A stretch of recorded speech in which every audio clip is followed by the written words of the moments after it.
Hello everyone, welcome again. आज हम पढ़ेंगे चैप्टर सेकंड जो कि 9th क्लास का है, आपकी बिहाइव की बुक का। इसका आज हम फर्स्ट पार्ट पढ़ेंगे।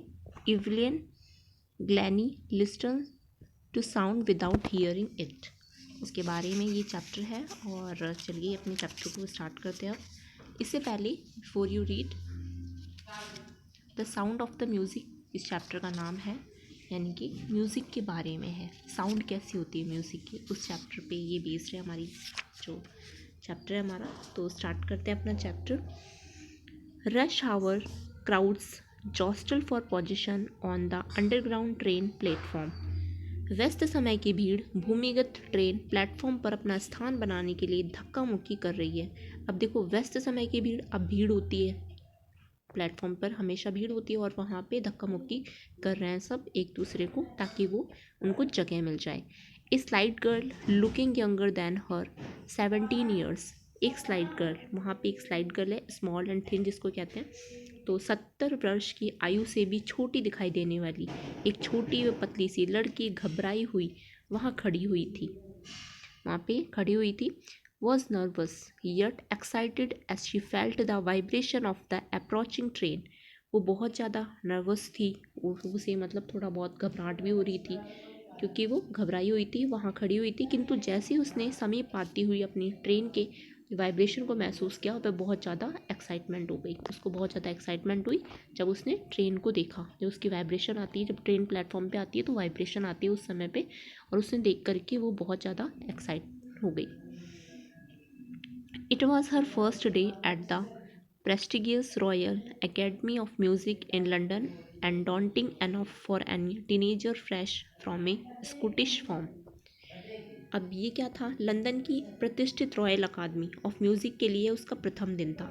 वो म्यूज़िक में जाना चाहती थी, रॉयल अकादमी एक म्यूज़िक का नाम है, ऑफ म्यूज़िक, वहाँ पे वो जाना चाहती थी और उसके लिए ये फर्स्ट दिन था। और स्कूटिश फॉर्म में है जो कि वो, but this aspiring musician faced a bigger challenge than most, she was profoundly deaf. अब देखिए क्या होता है, तो उसका फर्स्ट दिन था, स्कॉटलैंड के ग्रामीण परिवेश से हाल ही में आई उसी वो जो टीनेजर थी, और काफ़ी भयभीत भी थी क्योंकि उसे कुछ समझ में नहीं आता, टीनेजर थी और फर्स्ट टाइम वो इसी अकादमी में जा रही थी। किंतु ये महत्वाकांक्षी संगीतकार अधिकांश लोगों की अपेक्षा कहीं बड़ी चुनौती का सामना कर रही थी। मतलब जो लोग हैं उनको काफ़ी छोटे छोटे चैलेंज को फील करना होता है, लेकिन ये जो लड़की थी बहुत इसको चुनौतियों का सामना करना पड़ा। Bigger challenge than most, she was profoundly deaf, और वो पूर्ण रूप से, क्योंकि बहरी भी थी, उसको सुनाई नहीं देता था, वो डेफ थी। Evelyn Glennie's loss of hearing had been gradual.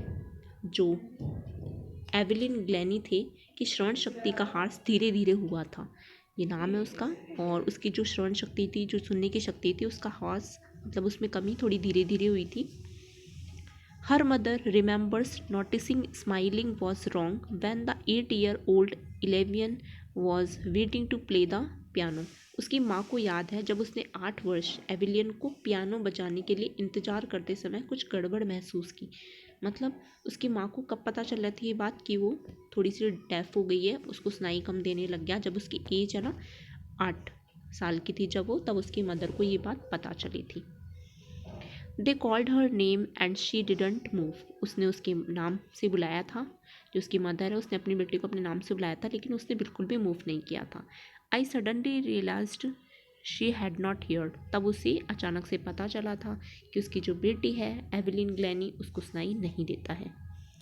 Says Isabel Glennie for quite a while Evelyn manage to conceal her growing deafness from friends and teachers. अब क्या हुआ था, उसका नाम उसने पुकारा लेकिन वो सुनी नहीं थी। फिर वो कहती है कि कुछ समय तक एवलिन अपने मित्रों और अपनी जो टीचर है उससे अपनी बढ़ती हुई बहरेपन को छिपाने में सफल रही। मतलब कुछ समय के लिए उसने अपने टीचर से भी ये बात छुपा ली, अपने फ्रेंड से भी ये बात छुपा ली थी। But by the time she was 11 her marks had deteriorated and her headmistress urged her parents to take her to a। लेकिन क्या हुआ, कुछ टाइम तक तो उसने अपनी जो प्रॉब्लम थी उसको छुपा लिया था, लेकिन जब वे 11 वर्ष की थी तो उसके अंक कम होते गए, मतलब उसके जो मार्क्स थे ना वो कम आते गए, और उसकी जो टीचर थी हेड मिस्ट्रेस ने उसके माता और मतलब उसके पेरेंट्स से कहा था कि वो उसे किसी विशेषज्ञ के पास ले जाएं, किसी मतलब साइकाइट्रिस्ट के पास लेके जाएं और उसका चेकअप करवाएं, स्पेशलिस्ट के पास ले जाएं और उसका चेकअप कराएं। It was then discovered that her hearing was severely impaired as a result of gradual nerve damage.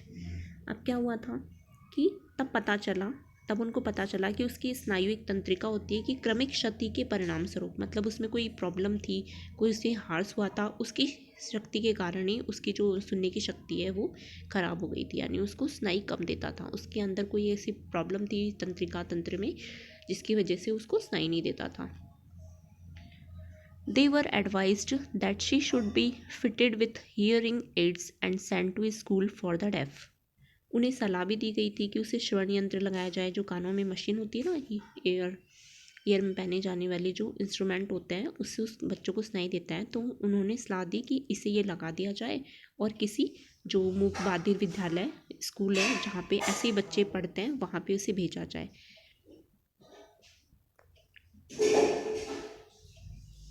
Everything suddenly looked black says alien. तो अब क्या हुआ, एवेलिन कहती है कि अचानक सब कुछ निराशा में लगने लगा, उसे कुछ भी समझ में नहीं आ रहा था, उसे बुरा लग रहा था कि मेरे साथ क्या हो रहा है, जहाँ मैं जाती थी पहले जिस स्कूल में, अब वहाँ पे मैं नहीं जा पाऊँगी, मेरे लिए अलग से स्कूल होगा। But Evelyn was not going to give up, लेकिन जो एवेलिन थी वो हार मानने वालों में से कहाँ थी। She was determined to lead a normal life and pursue her interest in music. वह एक सामान्य जीवन जीने के लिए उसने क्या किया, म्यूज़िक में अपनी इंटरेस्ट को जारी रखा। उसने सोचा कि मैं अपनी म्यूज़िक में अपना इंटरेस्ट बनाऊंगी। One day she noticed a girl playing a xylophone and decided that she wanted to play it too. अब एक दिन क्या हुआ, जाइलोफोन होता है इसको बोलते हैं, एक दिन उससे एक लड़की को जाइलोफोन जो कि एक अलग सा फ़ोन होता है जिसमें वाद्यंत्र बजते हुए देखा था उसने एक लड़की को, और उसने तभी डिसाइड किया कि वो भी उसे बजाना सीखेगी। Most of the teachers discouraged her but percussionist Ron Forbes supported her potential. बहुत सी जो टीचर्स हैं बड़े ढोलों को अलग अलग स्वर में धुन बजाकर शुरुआत की। उसने क्या किया, पहले तो टीचर के पास हो गए, अधिकांश जो टीचर ने उसको मतलब निराश किया कि तुम ये सब नहीं सीख पाओगी, तुम्हें तो सुनना ही नहीं आता, फिर तुम ये सब इसके म्यूज़िक का जो हर एक स्टेप होता है उसको कैसे सुनोगी, कैसे पहचानोगी। तो उसकी सारी जिसके पास भी हो गई थी सबने पहले उसे मना कर दिया था कि तुम ये सब नहीं कर पाओगी।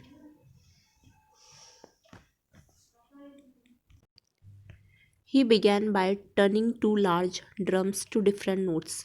अब क्या किया उसने दो बड़े ढोलों को अलग अलग स्वरों में धुन बजाकर शुरुआत की। उसने कोशिश किया कि मैं खुद ही से अपना काम करती हूँ, और उसने खुद से शुरुआत करना स्टार्ट किया।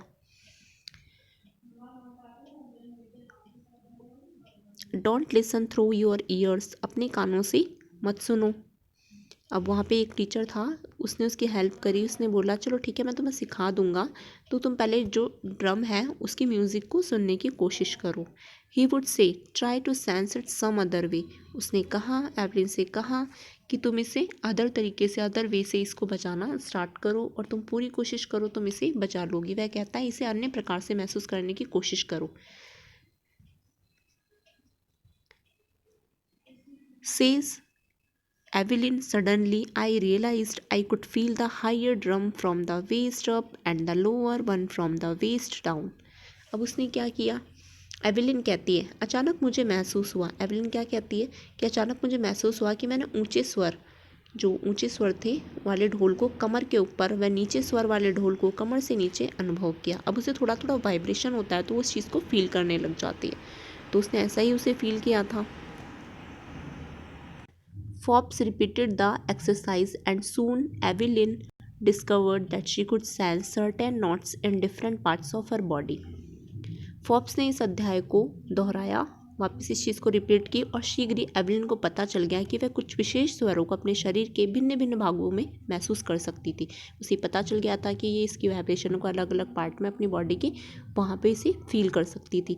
आई had learn to open my mind and body to sound and vibrations. उसने कहा कि मैंने अपने मन व शरीर को ध्वनि व कंपनों के प्रति खोलना सीख लिया था। उसने ये सब करना स्टार्ट कर दिया था। The rest was share determination and hard work.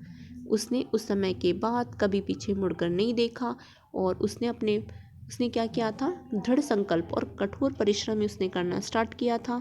She never looked back from that point onwards, और उसने कभी भी पीछे मुड़ के उस चीज़ को नहीं देखा। She toured the United Kingdom with a youth और orchestra and by the time she was 16। अब उसने क्या किया, उसने ये चीज़ें सीख ली थी। उसने एक युवा वादक दल के साथ यूनाइटेड किंगडम जो कि इंग्लैंड में है वहाँ पे वो गई, भ्रमण किया, उसने घूमा और 16 वर्ष के होने तक उसने संगीत को ही अपने जीवन का निश्चय बना लिया था कि उसे संगीत ही अपने जीवन में सब कुछ सिखाएगा, सब कुछ दिलाएगा। तो उसने ये चीज़ को फील कर लिया था।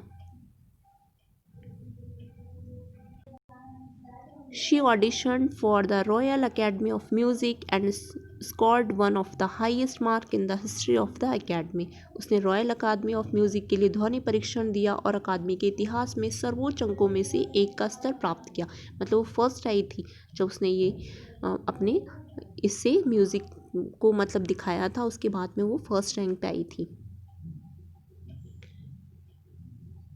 She gradually moved from orchestral work to also performance. अब क्या हुआ था, उसने धीरे धीरे वादक दल संबंधी कार्य से हटकर एकल प्रस्तुतियां देना शुरू कर दिया। अब उसने सोचा कि मैं कुछ एकल प्रस्तुति भी दूं जिसमें मेरी पहचान हो। At the end of her 3 years course, she had captured most of the top awards. अपने 3 वर्षीय पाठ्यक्रम की समाप्ति तक वह अधिकांश उच्चतम पुरस्कार जीत चुकी थी। मतलब 3 ईयर तक उस जो 3 इयर्स का टाइम था उसका म्यूज़िक सीखने का, उसमें वो कई सारे अवार्ड्स भी जीत चुकी थी। And for all this Evelyn won't accept any hint of heroic achievement. और इतना सब कुछ होने पर भी एवेलिन यह नहीं मानती कि उसने कोई विरोचित उपलब्धि प्राप्त की। अभी भी उसे लग रहा था कि उसने कोई बड़ा काम नहीं किया है, उसको लगा कि मुझे और भी मैं बेटर कर सकती हूँ। If you worked hard and know where you are going you will get there. यदि आप परिश्रम कर रहे हैं और आप जानते हैं कि आप कहाँ जा रहे हैं तो आप वहाँ पहुँच जाएंगे। उसका ये मानना था कि अगर हम हार्ड वर्क कर रहे हैं और हमें जहाँ जानना है तो हम वहाँ पे ज़रूर पहुँच जाएंगे। And she got right to the top the world's most sought after multi-percussionist with a mastery of some 1,000 instruments and Hattix International Schedule। और वह ठीक शिखर पर पहुंच गई। विश्व की सबसे ज़्यादा आमंत्रित की जाने वाली अनेक वाद्य यंत्रों की वादक बन गई थी। मतलब जितना और लोग भी नहीं थे उनमें वो अपना नाम कमाने लग गई थी। जिसे लगभग 1000 वाद्य यंत्रों पर आधिपत्य उसने महारत प्राप्त कर ली थी। 1000 वाद्य यंत्र जो इंस्ट्रूमेंट थे उसने उस पर अपना